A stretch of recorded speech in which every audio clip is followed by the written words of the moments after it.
Yeah, how's it going, everybody? It's the Masked Man, and I don't think I did this video for 2021, and I don't know why, because of the vast amount of series that I read. I felt like it should have been appropriate for that time.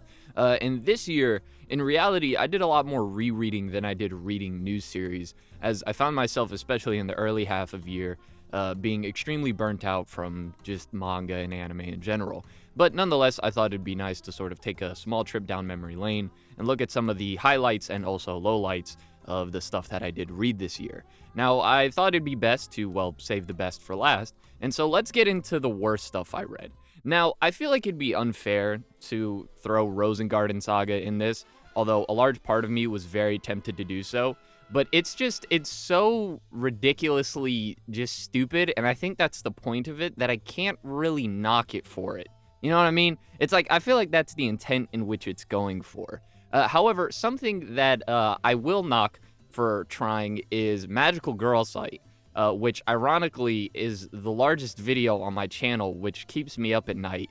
But that series, I don't find much redeeming to it. Now, I've done two videos on it, the one that blew up and the other one where I actually caught up on the whole thing and realized that that was the biggest mistake I've ever made in my life.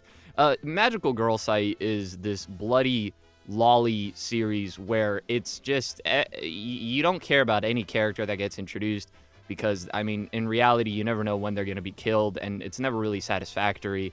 A lot of the things that it gets into and what it tries to portray with its characters comes off as extremely immature and just pure edgy.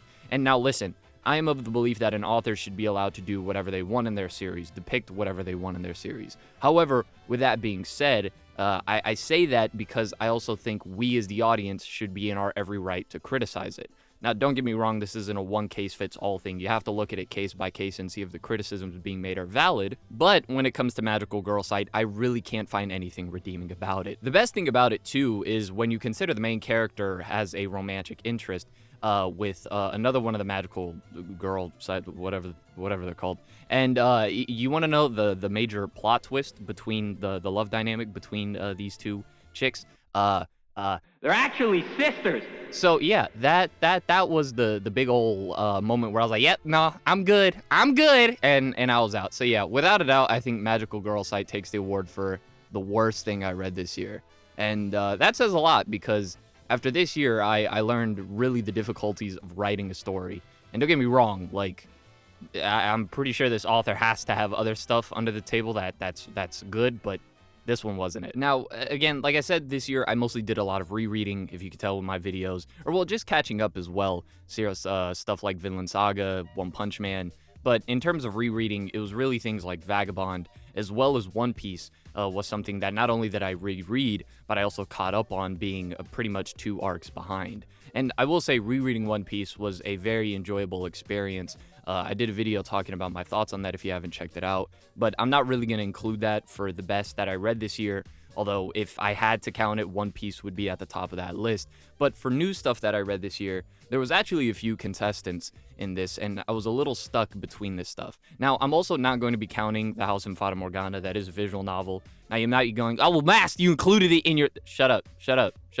Find a cliff, throw yourself off it. Don't give me crap for it, all right? I included it in the top 100 manga video because I know that video, without a doubt, gets views. And I wanted to give the series a little promotion before I dropped the big long video, which I dropped pretty much last week, or well, 2 weeks, depending on whenever this video comes out. So if you haven't checked that video out either, I'd highly recommend it. Although play the game before you watch the video because spoilers. But anyways, in the running for the best stuff that I read this year, one of the recent ones was Tomie, a work by Junji Ito. Now, having read a lot of Junji Ito within the span of a few days was a sleep-robbing experience, but I found it nonetheless to be enjoyable. And out of all the stories, there were plenty of short stories that were within the manga compilation books that he has that I really did enjoy. But in terms of overall experience, I have to say Tomie, without a doubt, is my favorite work of his.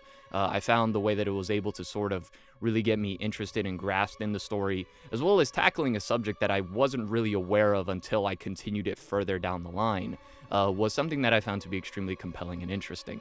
So Tomie is one of the ones that I definitely do want to mention when it comes to this, but I also think the other story that is in contention for the best manga that I read this year would have to be Land of the Lustrous. I think Land of the Lustrous is incredible. For me, a 10 out of 10.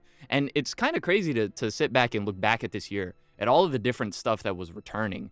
I mean, when Hunter x Hunter returned, I literally did a video talking about it and sort of being like, yo, please, if Berserk could come back and maybe Vagabond, that'd be dope. And what do you know, Berserk came back, and then we just got news recently that Inoue has the desires to return to Vagabond. So when it came to Land of the Lustrous, I found it to be an extremely unique read.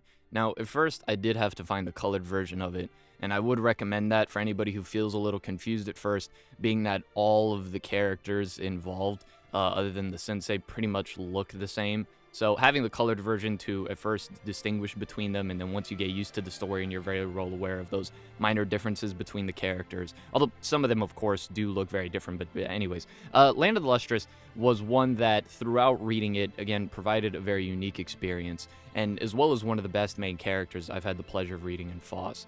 Really seeing the change in the growth of this character, despite it not being a human per se, was very human-like, and in a way, I think represented the different phases and changes we all go through as people, based off of different circumstances and the seasons we go through in our own lives. And so, I found it to be one that was extremely unique amongst everything that I've read up to this point, and that was very, very refreshing. There's another story that I want to bring up that's in the mix, up with Land of the Lustrous, and Tomie.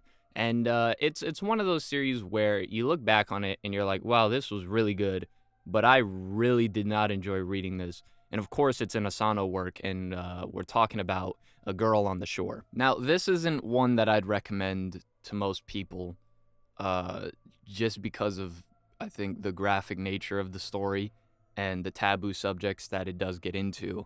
But I do think it's one that made me heavily reflect on that period in my life between like 15 to 17 or like 14 to 17, and a lot of the mistakes I made as a person and sort of letting those things behind in the past. Asano has always had this ability of adding a weirdness to his stories despite how human and grounded they feel. That always provides a bit of an eerie experience despite there not being really supernatural elements. There was a bit of a weird supernatural element he did sort of insert in Punpun, but with this one, it was really just the relationship between two characters. One that was a very broken relationship between two very broken people who each had their own problems, and having to see them each deal with those problems, really only one of them improving from it, provided a bit of a heartbreaking read and experience. But one nonetheless that after reading it, I found closure with certain things in my life. Again, not sure if I could recommend this to everybody, but if you think you're up for it, then I guess go ahead. Now, this one, on the other hand, is pretty much a positive version of what I just talked about. It's a slice of life romance, one that is a lot more comedy-centric, and one that I think is a great experience that at the end of it, I mean, it's going to tug on your heartstrings, but I think in a much more enjoyable way than the, I guess, cathartic, painful, masochist pleasure that you get from reading Asano's works, and that's Yugami-kun Doesn't Have Any Friends. This story I found to be one that, again, this is sort of the beauty of the subjectivity when reading something, is sort of how much you can relate to some of the characters and some of the events that happen within a story. But I found Yugami-kun to be an extremely interesting character, one unlike most that I've seen, where his introverted nature and his intelligence and his way of being is one that causes him difficulty to socialize, although the desire is there, just his manner of expressing it is very different. And seeing the relationship between him and the other main character, the female main character of the series, is one that's very satisfying by the end of it. It's one that I think deserves to be thrown up there with any sort of other romance manga people talk about. For example, although I would pick Kaguya-sama over this, I didn't read Kaguya-sama this year, but I do think it deserves to be mentioned up there with that series for slightly different reasons, but nonetheless, one that I think really gets into its characters very, very well, and provides a romantic dynamic and an overall just extremely enjoyable experience.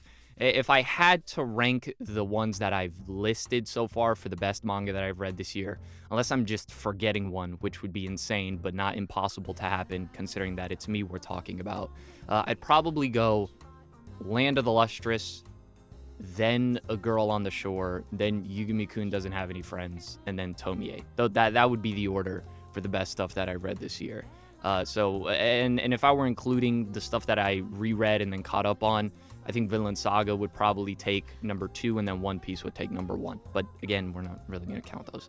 So those would be some of the recommendations that I'd throw out there again. Again, I've mentioned it in previous videos, but this is sort of like the end-all be-all video of the year. So if you are interested in checking any of these stuff out, hell, I mean, even check out the stuff that I said wasn't good, because then you could form your own opinion on it. Go crazy. As always, this has been The Masked Man. Thank you all for 2022. It's been a year with ups and downs, but nonetheless one that I had to learn from immensely, and having the support of all of y'all for the channel has definitely kept me afloat to a certain degree. But yeah, as always, this has been The Masked Man. Hope everyone has a blessed rest of the day, and peace.